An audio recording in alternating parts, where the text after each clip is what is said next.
मेरे भाई आप सभी को मेरा नमस्कार। आज हम इस वीडियो में हम लोग चर्चा करने वाले हैं, बात करेंगे जो बिहार में एक बहुत बड़ा वैकेंसी निकल के आने वाला है, बिहार चौकीदार भर्ती जो निकल के आने वाले हैं उनके बारे में हम जो है सो जानने वाले हैं इस वीडियो के अंतर्गत। इनमें देखने वाले हैं हम लोग कि इनमें जो है पदों की संख्या जो है वो पदों की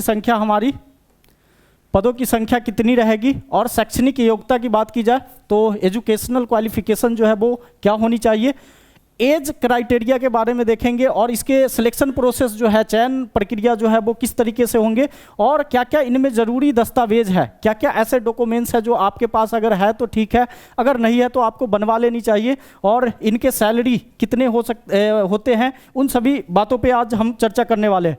तो देखते हैं एक एक बातों पे चर्चा करते हैं।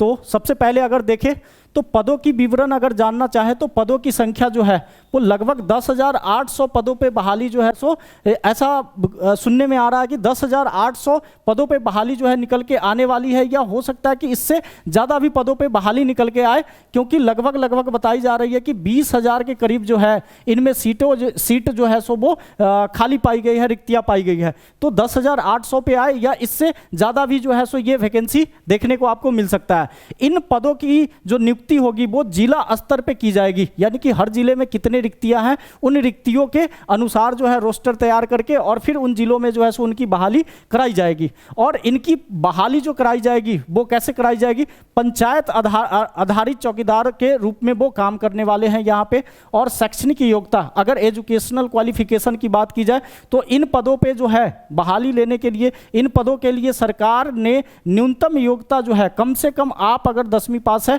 जो कि जनरली आप होंगे भी 10वीं पास, अगर 10वीं पास है तो आप ये फॉर्म को जो है अप्लाई कर सकते हैं, या उन्हीं के समकक्ष कोई परीक्षा है, उन्हीं के इक्विवेलेंट अगर कोई परीक्षा में अगर आप पास हो चुके हैं तो आप जो है सो इन फॉर्म को भर सकते हैं। और चयन मैट्रिक के अंकों के आधार पे किया जाएगा, यानी कि सिलेक्शन जो है वो मैट्रिक के अंकों के आधार पे किया जाएगा।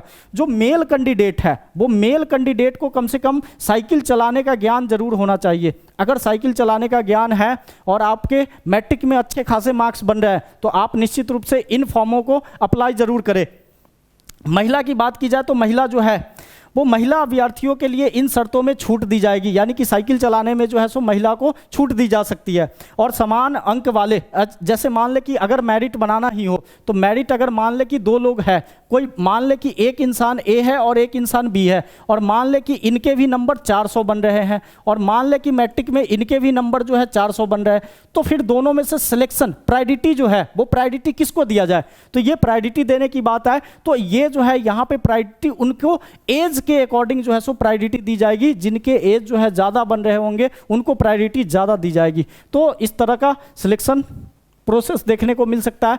बाकी अगर एज क्राइटेरिया की बात करें कि आयु सीमा क्या होने वाली है, तो अगर कोई मेल है तो उनके आयु जो है कम से कम 18 वर्ष होने चाहिए मिनिमम, और मैक्सिमम 37 ईयर होना चाहिए। और महिला की बात की जाए तो महिला के कम से कम वही 18 वर्ष होनी चाहिए और ज़्यादा से ज़्यादा 40 वर्ष होनी चाहिए। और ओबीसी और ईबीसी की बात की जाए तो कम से कम वही 18 वर्ष होना चाहिए और अधिकतम वर्ष जो है वो 40 वर्ष होने चाहिए। और एससी एसटी की बात की जाए तो एससी एसटी में भी कम से कम 18 वर्ष और मैक्सिमम एज जो होनी चाहिए वो 42 होनी चाहिए, उससे ज़्यादा नहीं होनी चाहिए। और नेक्स्ट स्लाइड में देखा जाए तो आवेदन शुल्क के बारे में लिखा हुआ है। आवेदन शुल्क की बात की जाए तो ये बिल्कुल निःशुल्क है, बिल्कुल आप इस फॉर्म को जो है वो फ्री में अप्लाई कर सकते हैं। यानी कि जब भी ये रिक्तियाँ, जो कि हो सकता है कि इस माह के अंत तक आ जाए या सितंबर में किसी भी वीक में जो है सो ये आपको वैकेंसी देखने को मिल सकता है। चूंकि चुनावी प्रक्रिया चल रहा है, चुनावी का प्रेशर है सरकारों के ऊपर, तो ये वैकेंसी बहुत ही जल्दी रिलीज हो सकती है।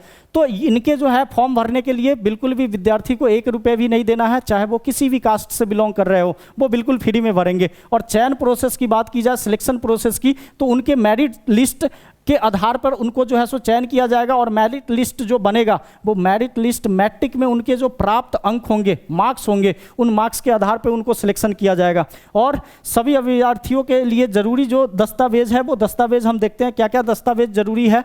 तो ये दस्तावेज अगर आपके पास है तो ठीक है, अगर ये दस्तावेज आपके पास नहीं है तो आप जो है सो इन दस्तावेज को जरूर कलेक्ट कर ले, ताकि जब फॉर्म आए तो आपको भरने में ये सुविधा हो। तो सबसे पहले आपके पास जो है सो प्रमाण पत्र होने चाहिए, चाहिए। प्रमाण पत्र का कहने का मतलब है कि आपके पास मूल प्रमाण पत्र होनी चाहिए, मैट्रिक का मार्कशीट भी होनी चाहिए और उसके साथ साथ सर्टिफिकेट भी होना चाहिए। मार्कशीट की बात की जाए तो मार्कशीट आपको मिला ही होगा, और सर्टिफिकेट की बात की जाए तो जब हम लोग पास कर जाते हैं मैट्रिक, तो वो 2-3 साल बाद जब हमारे स्कूल में जो है ये मूल प्रमाण पत्र बन करके आते हैं। अगर आपके पास है तो ठीक है, अगर नहीं है तो आप स्कूल से संपर्क करके ये मार्कशीट सर्टिफिकेट जो है आप जरूर निकलवा लें। आधार कार्ड आपके पास होगा ही, निवास प्रमाण पत्र जो है वो निवास प्रमाण पत्र आप बनवा लें।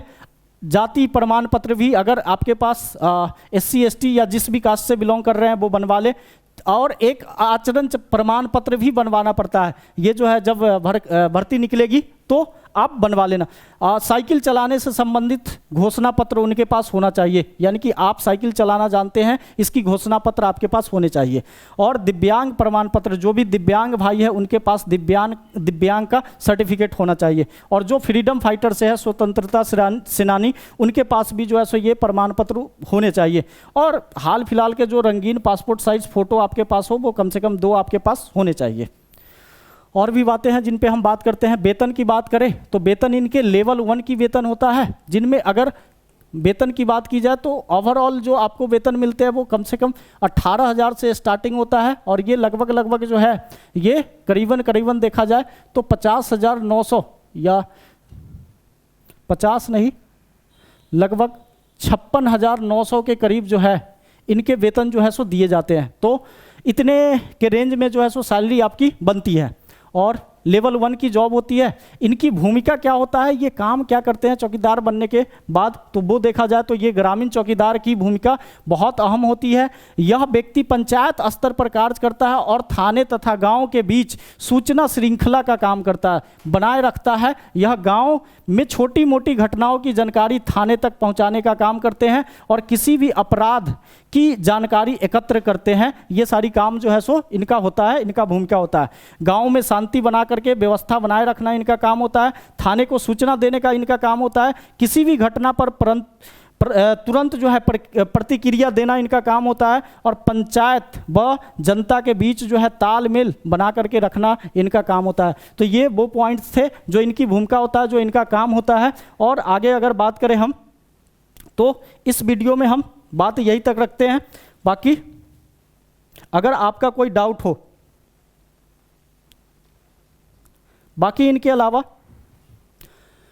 आपके पास अगर कोई डाउट बच जाते हैं तो आप डाउट जो है आप अपना कमेंट सेक्शन में जरूर रख सकते हैं, हम उन पे अगले वीडियो में चर्चा कर देंगे। धन्यवाद यहाँ तक वीडियो देखने के लिए।